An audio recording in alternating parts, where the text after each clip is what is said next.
Shalom, Bapak Ibu Saudara bersuka cita malam hari ini. Siapa yang percaya roh Tuhan dahsyat dan luar biasa? Lambaikan tangan kita beri tepuk tangan yang terbaik buat Tuhan Yesus. Sebelum lanjut kita mau teriak sama-sama merdeka ya. Ya, 1, 2, 3. Merdeka, puji Tuhan. Bapak Ibu Saudara, tema dari bulan ini adalah Better Freedom atau kemerdekaan yang lebih baik. Bapak Ibu Saudara ya. Wah, sukacita yang besar saya boleh kembali di tempat ini melayani. Terima kasih yang pertama kepada Tuhan Yesus Kristus karena anugerahnya kita boleh ada di tempat ini. Yang kedua, saya terima kasih kepada oma saya, Ibu Oli dan Pak Abed ya, gembala Bapak Ibu Saudara yang sudah percaya kepada saya. Bapak Ibu Saudara, hari ini tema yang akan saya bawa adalah roh yang memerdekakan. Bapak Ibu Saudara, ternyata ada hal yang lebih memerdekakan kita daripada sekedar fisik. Ya, daripada sekedar hal-hal yang kelihatan. Kita harus tahu ada roh yang memerdekakan kita. Lebih daripada sekedar fisik, kita mampu dimerdekakan. Bapak Ibu Saudara, kalau bangsa Indonesia dijajah oleh Belanda dan Jepang, ya, artinya diperbudak, dimanfaatkan. Kita semua seringkali dimanfaatkan oleh dosa, diperbudak, gak bisa keluar. Hari ini biarlah roh itu memerdekakan kita semua. Kita buka bersama-sama Bapak Ibu Saudara, 2 Korintus 3 ayat 6 sampai ke 18. Mari kita baca bergantian Bapak Ibu Saudara, biarlah kita semua mengerti akan roh yang memerdekakan. Saya ayat 6, Bapak Ibu Saudara ayat 7, begitu seterusnya sampai ayat 18, kita baca bersama-sama. 6, ialah yang membuat kami sanggup untuk menjadi pelayan-pelayan dari suatu perjanjian baru, yang tidak terdiri dari hukum yang tertulis, tetapi dari roh. Sebab hukum yang tertulis itu mematikan, tetapi roh itu menghidupkan. 7 Bapak Ibu Saudara, 1, 2, 3. Pelayanan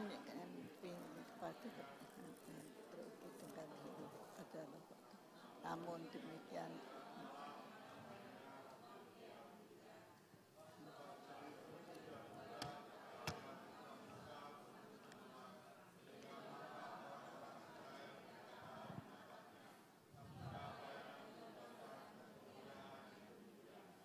Delapan, betapa lebih besarnya lagi kemuliaan yang menyertai pelayanan roh. 9 Bapak Ibu Saudara, 1, 2, 3. sebab jika pelayanan yang kami mimpin, betapa lebih mulianya lagi pelayanan yang memimpin pada kebenaran. Sebenarnya apa yang dahulu dianggap mulia jika dibandingkan dengan kemuliaan yang mengatasi segala sesuatu, sama sekali tidak mempunyai arti. 11 Bapak Ibu Saudara, 1, 2, 3. Sebab jika yang pudar itu disertai dengan kemuliaan, betapa lebihnya lagi jika yang tidak pudar itu. 12, karena kami mempunyai pengharapan yang demikian, maka kami bertindak dengan penuh keberanian. 13 Bapak Ibu Saudara, 1, 2, 3. Tidak seperti Musa yang menyelubungi mukanya supaya mata orang Israel jangan melihat. 14, tetapi pikiran mereka telah menjadi tumpul. Sebab sampai pada hari ini selubung itu tetap menyelubungi mereka. Jika mereka membaca perjanjian lama tanpa disingkapkan, karena hanya Kristus saja yang dapat menyingkapkan. Bapak Ibu Saudara, kalau orang belum merdeka, pikirannya itu tumpul. Baca firman tapi nggak bisa mengerti. Itu salah satu ciri kita belum dimerdekakan oleh roh. Lanjut Bapak Ibu Saudara, ayat 15. Bahkan sampai pada hari ini setiap kali mereka membaca kitab Musa, ada selubung yang menutupi hati mereka. 16 Bapak Ibu Saudara, 1, 2, 3. Tetapi apabila hati seseorang yang berbalik pada Tuhan, maka selubung itu diambil daripadanya. Sebab Tuhan itu adalah roh, di mana ada roh Allah, di situ ada kemerdekaan. Di sini ada roh Allah, di sini ada kemerdekaan. Amin. Di hidup kita ada roh Allah, di hidup kita ada kemerdekaan. Ayat 18 sama-sama kita baca, 1, 2, 3. Dan setiap kita semua mencerminkan kemuliaan Tuhan dengan muka yang tidak berselubung Dan karena kemuliaan itu datang dari Tuhan yang adalah roh, maka kita diubah menjadi serupa dengan gambarnya dalam kemuliaan yang semakin besar. Amin. Berbahagialah setiap kita yang mendengar kebenaran firman Tuhan, tapi bukan cuma mendengar, tetapi melakukannya dalam hidup kita. Bapak saudara, ada 3 hal. Roh memerdekakan kita dari apa? Kalau roh Tuhan bekerja dalam hidup seseorang, roh Tuhan itu memerdekakan dari 3 hal. Yang pertama, memerdekakan dari hukum yang mematikan. 2 Korintus 3 ayat 6 tadi kita baca ya. Hukum yang tertulis di batu itu mematikan. Tapi hukum roh itu menghidupkan. Contoh, Bapak saudara, kalau hukum Taurat, gigi ganti gigi. Mata ganti mata. Oh, harus balas sama. Satu kali teman saya rumahnya Sutorejo, Pak Ibu saudara ya. Surabaya Timur. Sutorejo, lalu nggak tahu gimana di rumahnya itu kumpul teman-temannya gitu. Base camp, Pak Ibu saudara. Ketika kumpul semuanya, tiba-tiba mereka berantem. Lalu satu mukul, brak, patah gigi satu. Selesai, pulang. Papanya yang patah gigi satu itu nggak terima. Besoknya datang lagi bawa anaknya. Suruh panggil anak itu yang mukul. Ya. Lalu ngomong, mata ganti mata, gigi ganti gigi. Oke, ya udah. Ya udah Om, biarkan teman saya ini mukul saya, katanya yang mukul. Ya udah, yang patah gigi satu mukul, balas. Prak! Patah gigi 2. Oh, kalau hukumnya sama, wis pukulan sekali lagi, ya dipukul, prak, patah 2 lagi, 2 lawan 3, pulang ompong. Belum kalau gegerota, ya. Mata ganti mata, gigi ganti gigi, itu hukum yang mematikan. Kalau hari ini kita masih pengen balas dendam sama orang, itu hukum yang mematikan. Hidup kita nggak akan jadi bahagia. Hidup kita nggak ada artinya. Banyak orang berusaha sukses supaya balas dendam. Tapi ketika sukses, apakah bahagia? Tidak.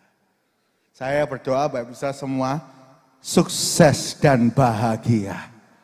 Kaya sejati itu bukan cuma materi. Kaya sejati itu materi, ketenangan, dan kebahagiaan. Amen. Itu kita dapat dalam Tuhan. Bapak Ibu saudara, ayo jangan pakai hukum yang mematikan. Kalau kita pakai hukum Taurat, oh gak bisa, aku harus balas orang ini. Gak bisa, dia tipu uangku, aku harus hancurkan kerjaannya. Maka hidup kita akan mematikan. Bapak Ibu ingat ya, orang sakit hati, dendam, itu gak akan pernah bahagia dalam hidupnya. Bahkan survei membuktikan kanker itu 75% bukan karena salah makan. Bukan karena salah minum obat atau pakai baju. Tapi karena sakit hati. Kalau kepahitan, sakit hati. Kanker. Banyak penyakit itu nggak bisa diobati pakai obat. Kenapa? Karena yang sakit bukan cuma fisiknya. Tapi jiwa, hatinya. Karena itu pagi hari ini, ayo lepaskan pengampunan. Pakai hukum roh yang menghidupkan. Waktu kita mengampuni, kita hidup, orang di sekitar kita hidup, keluarga kita hidup. Karena itu kalau di rumah jangan pakai hukum ini ya. Suamiku males, aku ya ikut males. Suamiku selingkuh, aku ikut selingkuh. Nah ini hukum yang mematikan. Kira-kira kalau dua-dua selingkuh rumah tangga itu jadi apa? Hancur, mati. Hukum yang mematikan. Tapi kalau ada istri-istri yang berdoa untuk suaminya, walaupun selingkuh, itulah hukum yang menghidupkan, hukum roh. Doa pakai roh. Satu kali Tuhan pulihkan keluarga kita. Satu kali Tuhan pulihkan pelayanan kita. Dan nama Tuhan dipermuliakan. Kita beri tepuk tangan yang terbaik buat Tuhan. Baik, secara hukum Taurat itu mematikan. Contohnya apa?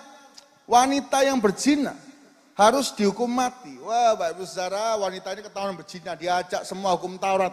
Ya, ahli-ahli Taurat itu bawa depan Tuhan Yesus untuk mencobai. Katanya, Tuhan, kalau menurut hukum Taurat, hukum Musa, wanita ini harus dirajam batu sampai mati. Bagaimana menurutmu? Ya. Pak Ibu Saudara, Tuhan Yesus pakai hukum apa? Roh. Ditulis di bawah. Di tanah. Tuhan Yesus jongkok tulis 10 hukum Allah.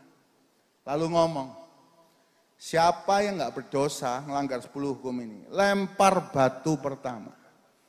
Dan ditulis di Injil-Injil, yang pergi satu-satu, mulai dari yang tua dulu, Pak Saudara ya.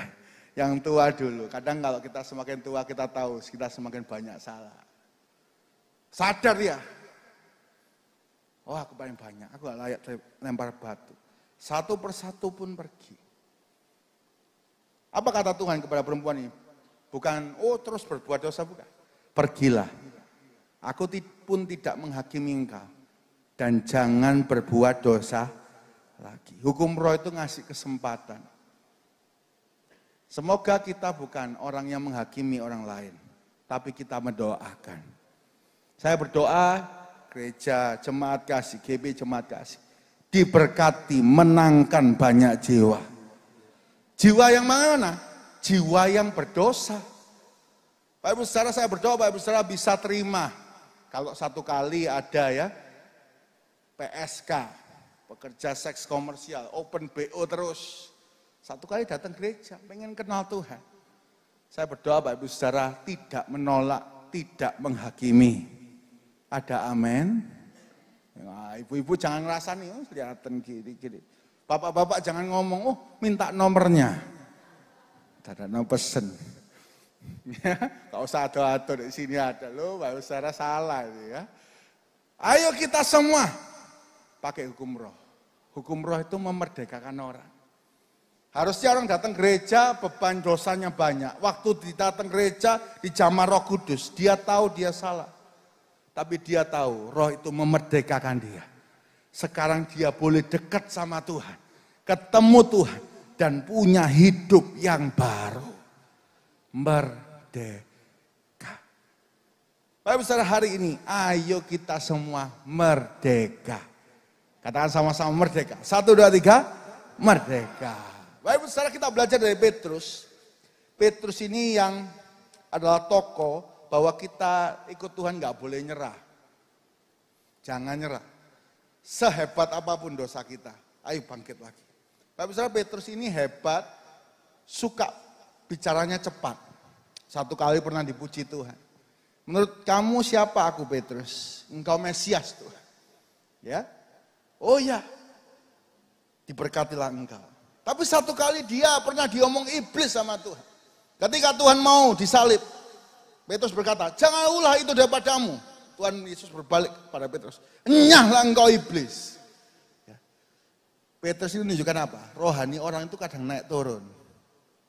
Petrus yang sama pernah jalan di atas air. Lompat keluar perahu dan gak tenggelam. Hebat, luar biasa. Tapi Petrus yang sama, nyangkal Tuhan 3 kali. Dalam bahasa Yunani, dikatakan nyangkal yang ketiga. Sumpah mati aku gak kenal. Bayangkan Bapak Ibu Saudara kalau dihianati orang gimana ya. Sumpah mati aku gak kenal. Sumpah mati aku bukan istrinya. Sumpah mati aku bukan suaminya. Disangkal. Petrus hancur luar biasa. Tapi dia bangkit. Kapan dia bangkit? Waktu ketemu Tuhan, kasihnya Tuhan. Yang kedua, waktu dia penuh Roh Kudus. Ketika dia penuh Roh Kudus, mulut yang dipakai nyangkal. Mulut yang sama, khotbah. Sekali khotbah, 3.000 orang bertobat. Khotbah lagi kedua, 5.000 orang bertobat. Bapak Ibu Saudara, 3.000 tambah 5.000 berapa Bapak Ibu Saudara? Malam-malam ngajak hitung-hitungan Pak. Padahal kurang toko ini ya, udah ngitung panas ya. 3.000 tambah 5.000, 8.000 orang bertobat. Mulut yang sama. Hari ini mungkin kita punya masa lalu yang gak baik. Kita pernah salah. Jangan biarkan intimidasi iblis menghancurkan kita. Tuhan masih membuka tangan. Buktinya hari ini memberi kesempatan kita ibadah. Dan mintalah roh memerdekakan kita. Supaya kita boleh hidup. Bukan dihakimi. Tapi hidup untuk memberkati. Yang mau katakan amin. Mari beri salam kanan kiri. Ayo hidup untuk memberkati. 1, 2, 3. Ayo hidup untuk memberkati. Ya. Yang kedua katakan, ojo ngantuk sih. Ya, jangan ngantuk dulu. Ya, saudara ya. Bapak saudara, yang pertama, roh itu memerdekakan kita dari apa? Hukum yang mematikan. Supaya kita hidup, dapat kesempatan hidup oleh roh. Bapak saudara, hukum roh itu tertulis bukan pada batu, tetapi pada hati manusia. Ya, hukum roh itu ditulis bukan pada batu, tapi hati manusia. 2 Korintus 3 ayat 3, saya bacakan Bapak Ibu saudara. 2 Korintus 3 ayat 3, karena telah ternyata bahwa kamu adalah surat Kristus yang ditulis oleh pelayanan kamu. Ditulis bukan dengan tinta, tetapi dengan roh dari Allah yang hidup. Bukan pada lolo batu, melainkan loh-loh daging, yaitu di dalam hati mereka. Bapak Ibu saudara, Roh Kudus itu nulis karyanya pada siapa? Pada setiap kita. Ya. Kalau dulu Musa bawa batu besar, ini mematikan. Tapi kalau hari ini kita hidupnya berubah. Orang kenal kita sampai ngomong, lu kamu kok berubah? Dulu jahatnya luar biasa, sekarang kok baik. Dulu mulutnya itu gak bisa berhenti maki orang, sekarang kok berkati. Disitulah banyak orang menemukan keselamatan dan kehidupan. Karena itu hari ini ayo penuh roh. Roh itu merdekakan kita dari hukum yang mematikan. Supaya kita memberkati banyak orang. Yang kedua Bapak Ibu saudara, roh itu menghidupkan, memerdekakan kita dari apa? Yang kedua, memerdeka dari selubung. Ya, selubung. Kita baca sama-sama. Ya. 2 Korintus 3 14 sampai 16. 2 Korintus 3 14 sampai 16 dikatakan di sana. Mohon bantuan multimedia ya. 2 Korintus 3 ayat yang ke-14 sampai 16 dikatakan di sana. Tetapi pikiran mereka telah menjadi tumpul. Sebab sampai pada hari ini selubung itu masih tetap melubungi mereka. Jika mereka membaca perjanjian lama itu tanpa disingkapkan, karena hanya Kristus saja yang dapat menyingkapkan. Bapak Ibu saudara, merdeka dari selubung. Apa sih selubung? Kalau bahasa kita sehari-hari itu bungkus. Ya, ibu-ibu biasanya dekat dengan bungkus-bungkus ini Bapak Ibu saudara ya. Kadang prasmanan tiba-tiba keluarkan kresek kan gitu Pak Ibu saudara ya. Tepak makan tupperware gitu ya Pak Ibu saudara ya. Nah ternyata pikirannya terbungkus.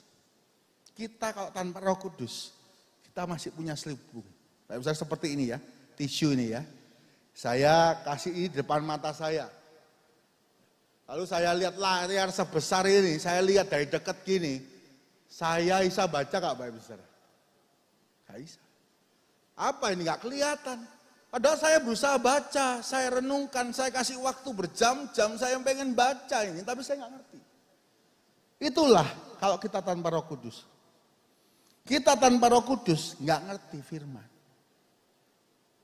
Kita banyak salahnya. Contohnya siapa Pak Ibu? Contohnya di Alkitab, Paulus. Ya, klik ya kembali ke slide. Pak Ibu Paulus itu doktor teologi. Apa Pak Ibu saudara? Paulus itu pangkatnya apa? Doktor teologi. Oh, guru besarnya Gamaliel. Hebat luar biasa. Bajunya ini Pak Ibu saudara ya. Bajunya ini ayat, kancingnya itu ayat semua. Hafal Taurat. Tapi lihat, Paulus sebelumnya mengira nganiaya pengikut Kristus itu benar. Oh, benar ini jalanku. Ngerti ayat gak habis ini benar. Sampai apa? Sampai Tuhan bertemu dengan dia. Saulus, mengapa engkau menganiaya aku? Siapa engkau Tuhan?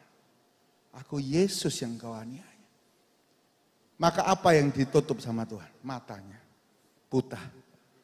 3 hari doakan baru terbuka. Di situ dia sadar. Maka dia tulis semua Korintus 1/3 perjanjian baru. Kenapa?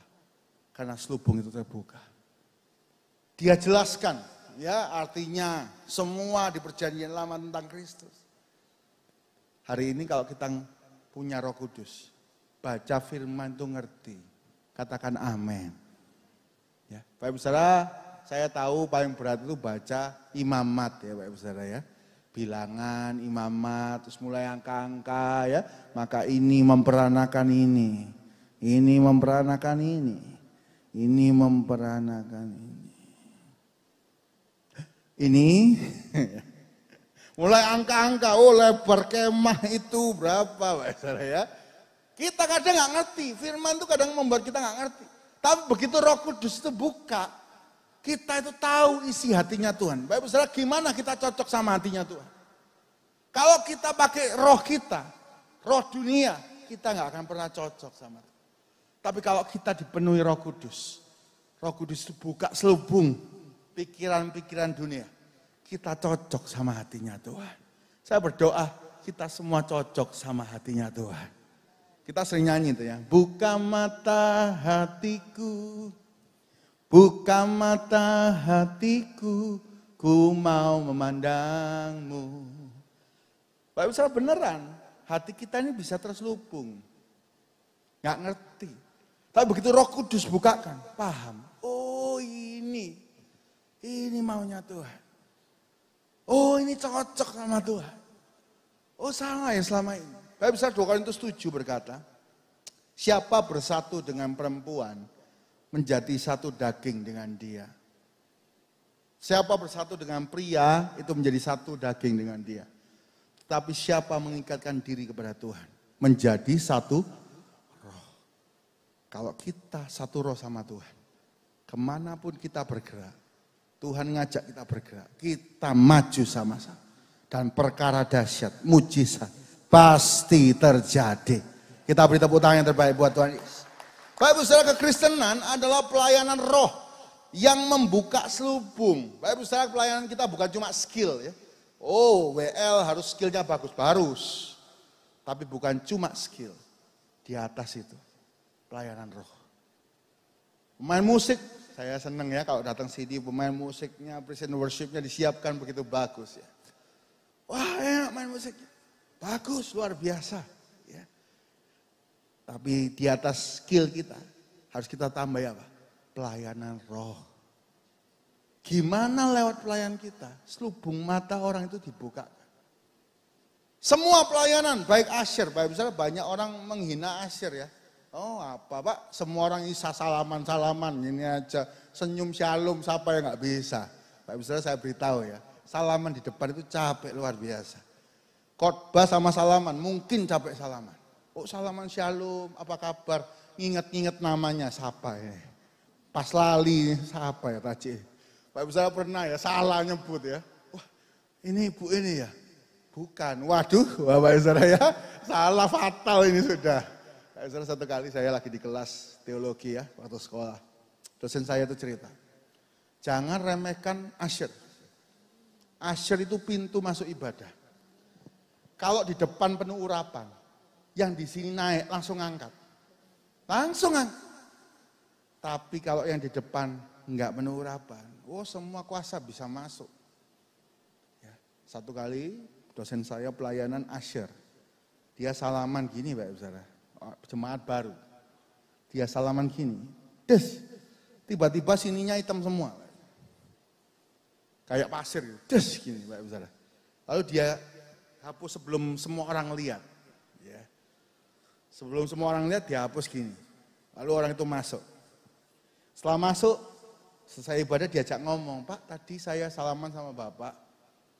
Di sini tadi ada hitam-hitam saya kelihatan. Bapak juga ngerasa ya? Oh iya, saya ngerasa.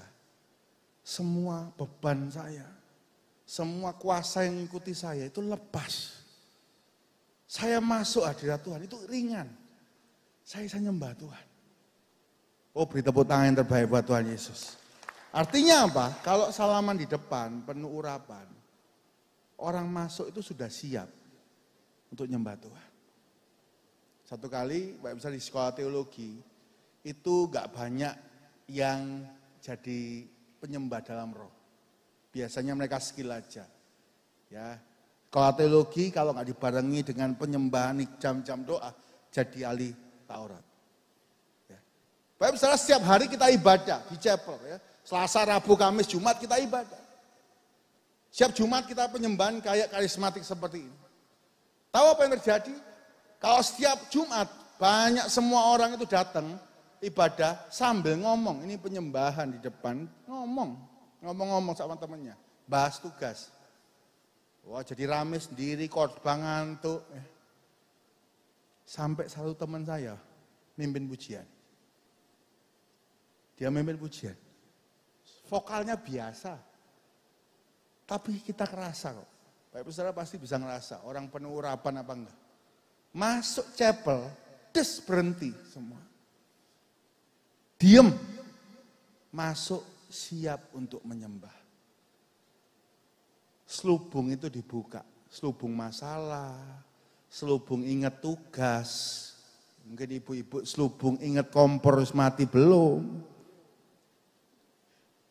Masih marah karena di jalan dipotong orang. Itu langsung lepas. Oh iya, aku haus sama Tuhan.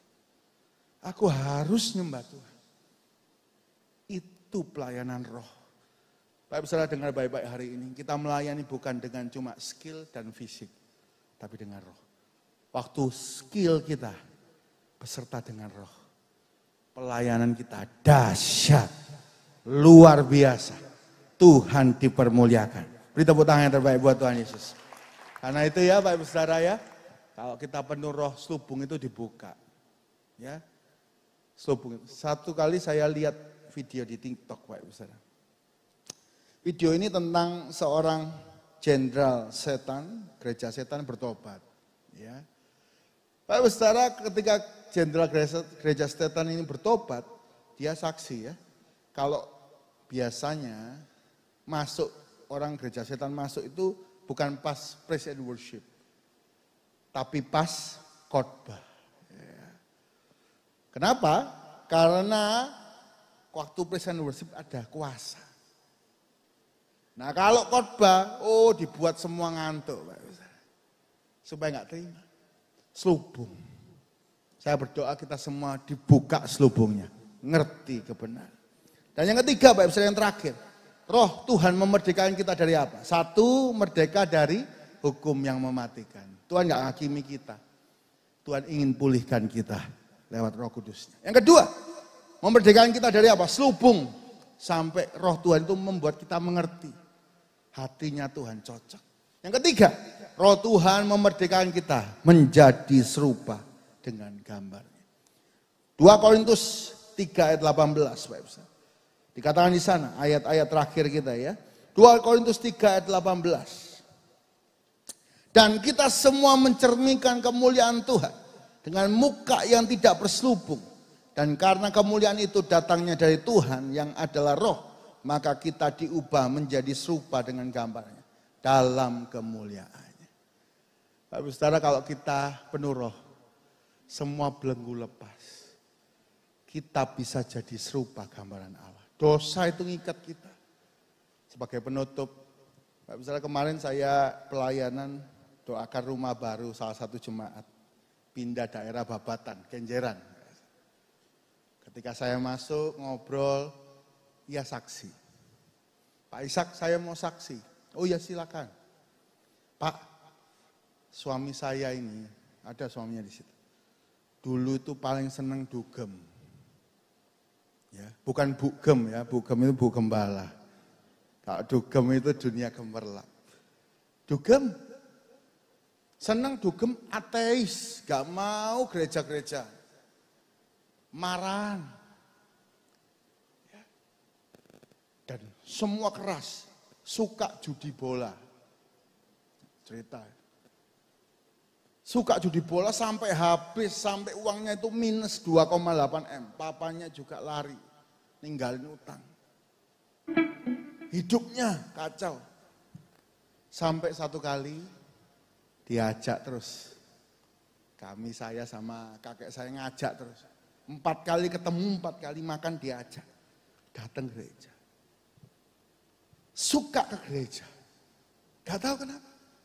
Suka ke gereja, suka baca firman. Dites sama istrinya gak datang. Dia tetap datang. Dia berubah dari marahan jadi sabar. Lalu tadi yang suka dugem, tiba-tiba gak mau pergi dugem, males gak suka. Lalu judi bolanya mulai hilang. Gak pernah judi bola. Sampai mamanya itu tanya sama istrinya ini. Nih, anakku ini sama pendetanya dikasih apa? Kok bisa berubah? Gak tahu mah. Sampai mamanya datang ke gereja juga ikut. Berubah.